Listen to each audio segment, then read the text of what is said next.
Dans le cadre de ce projet, l'initiative portée par le GRDR à travers l'espace migration développement et ses partenaires au nord, que sont l'APS, il s'agissait de penser les mobilités au sein de l'économie sociale et solidaire comme levier de coopération en s'appuyant sur les territoires du Nord-Pas-de-Calais et de la région de Caille. Nord-Pas-de-Calais, où nous avons des partenaires comme l'APS, et en région de Caille, où l'action est portée par le GRDR à travers l'espace migration et développement en région de Caille. Il s'agira dans un premier temps de partager nos connaissances sur le terme ECS, ça veut dire économie sociale et solidaire.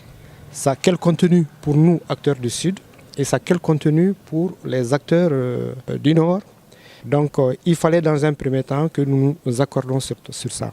À travers des missions ou des formations, des actions de formation qui ont été faites ici et des échanges que nous avons eus entre le réseau africain d'économie sociale et solidaire au Mali et puis l'espace migration et développement, on a eu l'occasion de définir les principes, les actions qui répondent à ce qu'on peut appeler économie sociale et solidaire, les valeurs qui sont des valeurs de solidarité, des valeurs d'enjeux communs ou de problématiques communes et des valeurs qui valorisent l'homme au lieu de valoriser le capital. Suite à ça, plusieurs activités ont été menées, notamment une étude qui a été faite par les acteurs de la région de Caille pour essayer de comprendre les projets économiques portés par les migrants en région de Caille.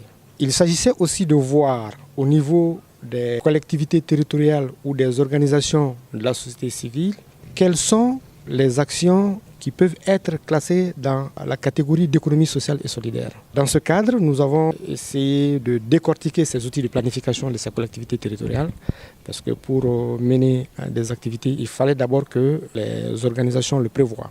Les collectivités le prévoient dans leur plan de développement économique, social et culturel. Donc l'analyse de ces différents PDSEC nous a permis de comprendre que les collectivités territoriales ont accompagné les acteurs du territoire, notamment dans le domaine de l'agriculture, dans le domaine de l'élevage, dans le domaine de la santé et de l'éducation, sur des valeurs qu'on peut qualifier d'économie sociale et solidaire. Je vais vous donner des cas concrets. Nos investigations au niveau de ces collectivités ont permis de comprendre que dans la gestion des cantines scolaires, les femmes se relayaient avec la collaboration de la mairie pour accompagner les enfants au niveau des écoles, préparer pour eux et s'assurer que les enfants ont bien mangé au lieu de recruter quelqu'un. Là, c'est le salaire qui prime sur les valeurs même de cette mère qui est déléguée par ses siens. Et à tour de rôle, une autre femme peut venir travailler avec les élèves afin de gérer la cantine scolaire. Ça, c'est un exemple dans le domaine de l'éducation. Au niveau de la santé, par exemple, pour les trucs de vaccination, on a eu l'occasion de voir aussi des pères éducateurs qui ne sont pas des salariés, mais aussi les habitants qui délèguent des personnes ressources pour aider à la vaccination des enfants. À partir de cela, il y a une étude aussi qui a été menée avec la forte implication de l'association des migrants de retour, qui sont des acteurs qui connaissent le terrain, qui connaissent les acteurs. Cette étude a eu l'avantage de répertorier les projets économiques dans lesquels les migrants se sont investis, mais qui se sont mis en œuvre dans un esprit d'économie sociale et solidaire. À travers ça, on peut relever quand même des difficultés, tant au nord qu'au sud. Au sud, c'est que nous ne sommes pas parvenus à mettre en œuvre des projets concrets, notamment dans le cadre de l'accompagnement des porteurs de projets économiques. Je pense que c'est un créneau auquel il faut s'y intéresser dans le cadre de la seconde phase de ce projet.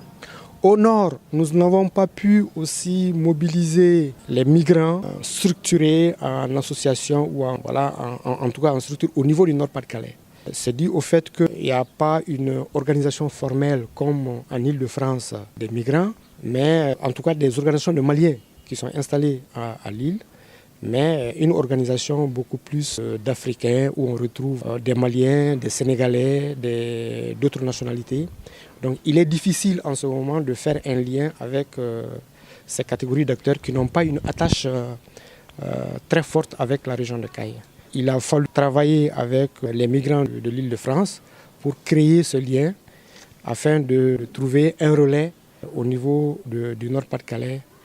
Aussi, la mobilisation des élus du Nord-Pas-de-Calais n'a pas été chose facile. Il y a des acteurs de l'économie sociale et solidaire qui sont très engagés dans le Nord-Pas-de-Calais. Mais la volonté politique portée par le Conseil régional, le Nord-Pas-de-Calais, n'a pas apporté d'éléments assez importants au projet, dans la mesure où la région aussi est confrontée à un problème lié à la migration. Parce que l'enjeu commun que nous avons avec le Nord-Pas-de-Calais, c'est bien la migration. Même si la manifestation de ces enjeux est différente selon que l'on soit au nord ou au sud. On s'est rendu compte qu'en ce moment, le problème était très sensible avec la question de Calais, des migrants de Calais, qui était d'une sensibilité extrême et dont les acteurs français continuent à gérer.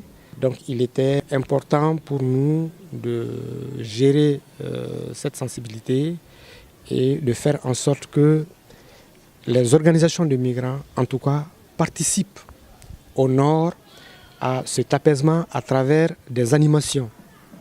Et au sud, que nous mobilisons pour que les collectivités territoriales puissent aussi tenir compte des valeurs de l'économie sociale et solidaire dans leurs outils de planification. Je ne saurais terminer sans remercier au nom de l'espace migration développement en région de Caille, le conseil régional de Caille qui a bien voulu nous accompagner par rapport à ce projet, mais aussi le CFSI qui nous a cru dans le cadre de ce changement que nous voulons apporter à travers le programme Coopérer autrement, notamment au Nord-Pas-de-Calais, entre acteurs du Nord-Pas-de-Calais et acteurs de la région de Caille, mais aussi l'APES, qui est l'action pour l'économie sociale et solidaire en France, qui est partenaire de ce projet.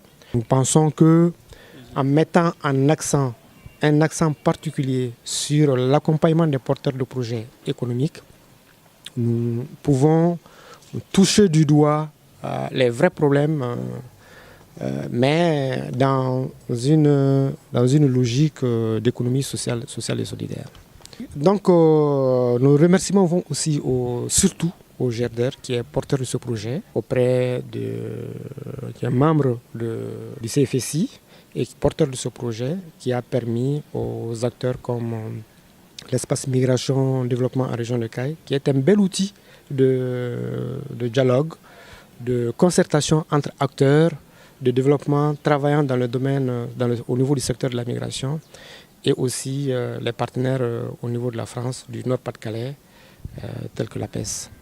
Je pense que cette action a contribué fortement à renforcer les capacités de l'espace, de l'MDK, notamment en termes d'économie sociale et solidaire, même si les activités d'économie sociale et solidaire sont vraiment ancrées dans nos pratiques à nous, parce qu'il y a toujours eu des tontines au niveau des migrants, il y a toujours eu des actions de solidarité des migrants vis-à-vis de leur territoire d'origine, mais dans un esprit où ils cotisent au sein de leur organisation, au sein de leur association, soit villageoise, une forte dynamique associative.